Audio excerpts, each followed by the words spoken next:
Good evening din po. The question is, who will be the best person for you? Your mother or your father? Why?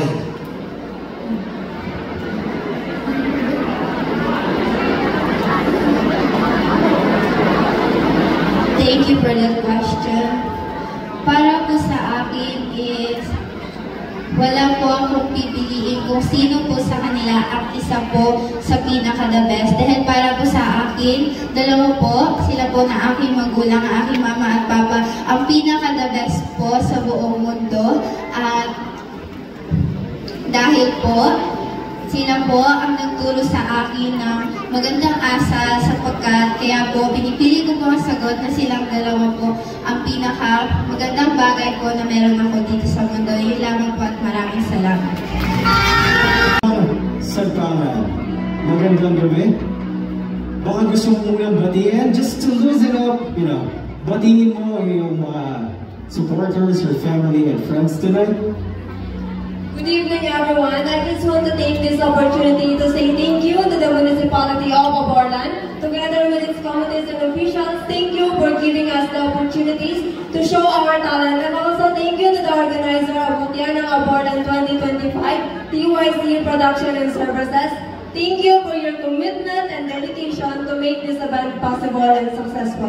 And lastly, I just want to say thank you to my barangay captain, Honorable Richard Daigo, Barangay Sagpangan. Thank you for your belief in me and support unconditionally. To my family, friends that out there, thank you so much for supporting me tonight. Thank you. Thank you. Now, your question will be coming from the chairman of the Board of Judges, Mr. Manuel. The question is, who will be the best person for you? Your mother or your father? Why? For me, I don't want to choose because at a young age, my mother died and my father was only left for me. And I'm thankful that I have parents today, and I know that those experiences of mine have a purpose, and I believe that my love for my mother and father reaches the boundaries of life and death. Thank you. Question. Who will be the best person for you? Your mother or your father? Why? For me po, wala po akong pipiliin sa kanilang dalawa. They are both best for me kasi po they provide my needs. They support me for whatever I want to do in my life, especially guiding me throughout my school year and for my future, and I thank you. And this is your question.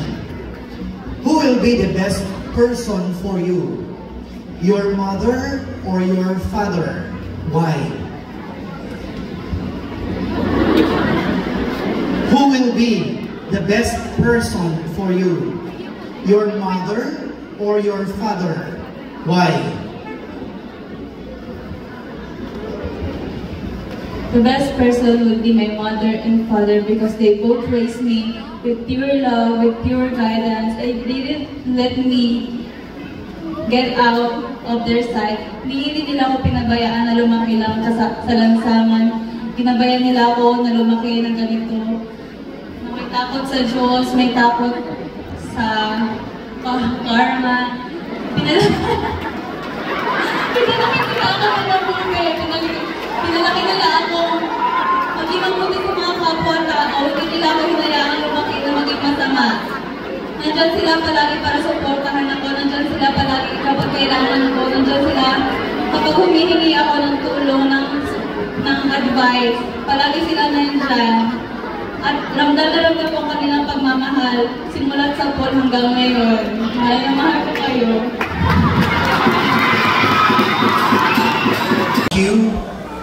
You know, this is what we call the psychoanalytic question. Kasi baka hindi nila lang unawaan. But this is a psychoanalytic question. Para alam nilang lahat. Who will be the best person for you? Your mother or your father? Why? Definitely, I believe that my mother is the best person that I have. You know what? In 9 months, my mother has suffered a lot. And I want to share you a story about myself. Before I was born, my mother almost sacrificed her life to save me. And for me, that is the best thing that I have. Is that my mother is selfless and that she can love us more than herself. That is all. Thank you.